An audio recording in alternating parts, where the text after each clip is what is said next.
सरकारी प्रोसेस हमने सारी की, हमने कोई भी इलीगल वर्क नहीं किया, हमने लीगल तरीके से किया कि हमारा नक्शा पास हो जाएगा तब हम करेंगे। हमारा लोन भी इस ज़मीन पे पास हो गया। हम लोगों ने हमेशा बीजेपी को सपोर्ट किया है। मोदी जी के ये इतने बड़े एसडीएम साहब आए तो मैंने बहुत सारी रिक्वेस्ट की, सर ये सर गलत नहीं है, सर कागज पत्र देख लीजिए। उन्होंने कहा कि नहीं ये सब कोई नोटिस भी नहीं दिया हमको, कोई बुलाया भी नहीं। इसी ज़मीन को देख करके नक्शा पास हुआ है, इसी ज़मीन को देख करके हमारा लोन पास हुआ है। यही ज़मीन हमको बताई, हमारा तो सारा जीवन का लग गया। हमको 2 दिन के 3 दिन के अंदर इंसाफ चाहिए।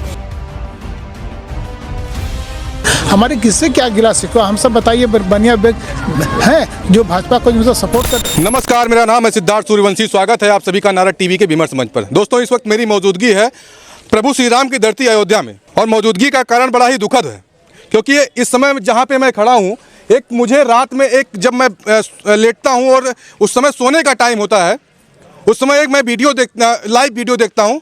उसमें एक महिला बड़ी पीड़ित होते हुए अपने घर को दिखाती है, जिस तरीके से उसके मकान को ढहा दिया जाता है और गिरा दिया जाता है। वो करता कौन है? जिसको कहा जाता है हमारे समाज के रक्षक होते हैं, हम उनसे अपेक्षा पालते हैं न्याय की, जिनके पास ही हम लोग जाते हैं कि उनसे हमें न्याय मिलेगा। यहाँ के मौजूदा एसडीएम के ऊपर परिवारीजन आरोप लगा रहे हैं, कह रहे हैं कि हमारा घर आकर के, वो भी रविवार के दिन, जो कि पूरी तरह से सरकारी छुट्टी होती है, और सरकार उस दिन सरकारी छुट्टी होती है, उस दिन कोई कार्रवाई कहीं से किसी तरीके से नहीं हो सकती है। उसके बावजूद प्रशासन आकर के इस तरीके से बुलडोजर के माध्यम से इसको गिराता है। अगर बाबा का बुलडोजर की बात की जाए तो केवल अभी तक का जो इतिहास रहा है, वो इतिहास यही रहा है कि जो इस समाज के अपराधी प्रवृत्ति के लोग हैं, उनके मकानों को गिराया जाता है। क्या ये मकान गिराया गया हो, क्या वो भी परिवार अपराधी था? जिस तरीके से वो न्याय की गुहार लगा रहा है, जो कि व्यापारी वर्ग है, वो यहाँ का अयोध्या का प्रतिष्ठित व्यापारी लोग हैं, और वो अपने मकान को किस तरीके से दिखा रहे थे। रात में हमने जब देखा तो मुझे भी बड़ी तकलीफ होती है। उसी कड़ी में हमारे साथ में वो परिवार हमारे साथ में मौजूद है, जिसका मकान है ये। हम उनसे भी बात करने की कोशिश करते हैं, क्या कैसे शुरुआत कैसे होती है। बताइए भैया, वो हमारा सब कागज पत्र जितना भी डॉक्यूमेंट्स था सब सही था। कल एसडीएम साहब आए थे, मैंने उनसे बहुत सारी रिक्वेस्ट की कि सर, एसडीएम साहब आए थे, मैंने बहुत सारी रिक्वेस्ट की, सर ये सर गलत नहीं है, सर कागज पत्र देख लीजिए। उन्होंने कहा कि नहीं ये सब कोई नोटिस भी नहीं दिया हमको, कोई बुलाया भी नहीं। आए रात में, कल संडे था, संडे को नहीं कार्रवाई की थी। रात में 8 बजे आए, हमारा पूरा घर इतना खूबसूरत हमने बनवाया था अपना। ये बैनामा जो ये आपने रजिस्ट्री करवाई थी, रजिस्ट्री कब की हुई थी? वो तो एक हमारे परिचित निकल रहे थे इधर से। एक मिनट, हम जो हमारा सवाल है मैं उस पर मैं आपकी सारी बातों को सुनूंगा। रजिस्ट्री आपने कब करवाई थी? ये 20 अप्रैल 2018 में। 2018 में रजिस्ट्री होती है। रजिस्ट्री जो आपने करवाया था उसका कागज वगैरह सही था? जी, आपने सारी चीजें चेक करवाई थी? जी। हमारा उसमें यूनियन बैंक, हमारा सरकारी बैंक से हमारा उसका लोन भी पास है, हमारा नक्शा भी पास है। क्या आरोप क्या लगा कि इसको गिराया जाता है? बोले कि ये गाटा संख्या, एक उन्होंने बोला कि ये गाटा संख्या इसमें नहीं है, जो आपके पेपर में लिखी हुई है 95 गाटा संख्या अलग है। बस उन्होंने केवल यही बोला है। और अगर 95 गाटा संख्या ये नहीं थी तो हमारा लोन इसी जमीन को देख करके पास हुआ है, हमारा नक्शा इसी जमीन को देख करके पास हुआ है। तो फिर कैसे ये सारी सरकारी प्रोसेस कैसे होती चली गई इसी जमीन को देखकर? हमको यही जमीन बताई गई कि आपकी यही जमीन है। अगर गाटा संख्या 95 ये नहीं था, हमारी ज़मीन ये नहीं थी, तो फिर कैसे इसी ज़मीन पर हमारा सब कुछ पास होता चला गया? पास हो गया, और फिर उसके बाद में हम 3 महीने से बनवा रहे थे, तब तक कोई भी नहीं आया। हमारा लेंटर पड़ के जब तैयार हो गया, 17 तारीख को लेंटर पड़ा है, लेंटर पड़ के तैयार हो गया। आज 4-5 दिन बाद फिर कल अचानक से आए और बिना किसी नोटिस के, बिना किसी सूचना के हमारा सब गिरवा दिया। कुछ सुना भी नहीं। ये जो हुआ, ये आपका जो घर ढहाया गया, जिस तरीके से गिराया गया, वो भी प्रशासन द्वारा गिराया गया। ये किसी ने आपका जिस तरीके किसी ने तो कंप्लेन किया रहा होगा, कोई आपके नॉलेज में है ऐसा कुछ? नहीं, ऐसा हमारे नॉलेज में कुछ भी नहीं है। कोई गिला शिकवा नहीं है किसी से, कोई हम लोगों की वही नहीं है।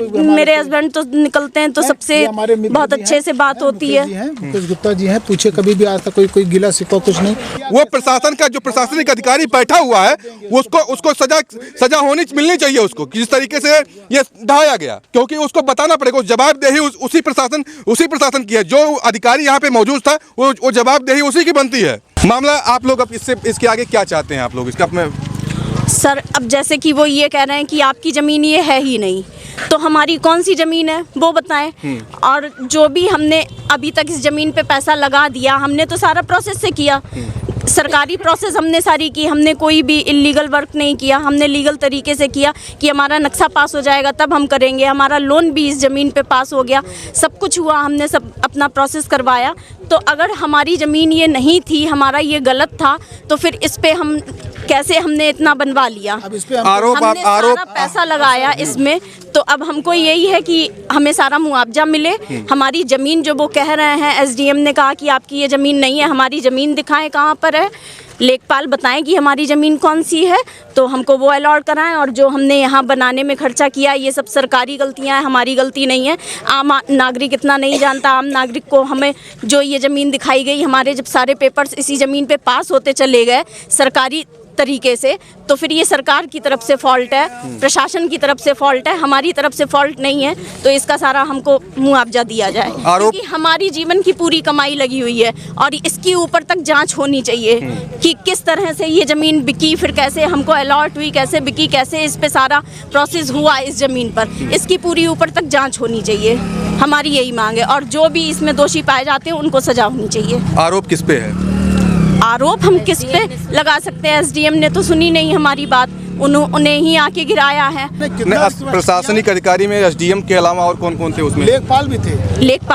लेखपाल तो मैंने कितना रिक्वेस्ट किया कि भैया मत गिराइए, हमको समय दे दीजिए, समय दे दीजिए, लेकिन उन्होंने कहा कि नहीं ये सब अवैध है, ये है वो है। तो हमने कहा सर हमारा कागज पत्तर सब अच्छा है, सही है, लेकिन दाखिल खारिज है। तो हमने, लेकिन वो हमारी कोई बात ही नहीं सुने, कोई बात ही, उनसे हाथ पर जोड़ता रहा, लेकिन कोई बात ही नहीं। हमने कहा सर हमारा रोक दीजिए, 2-4 दिन का हमको समय दे दी, वो भी हमको देने को नहीं तैयार हुए, बोले 1 मिनट का समय दे देंगे।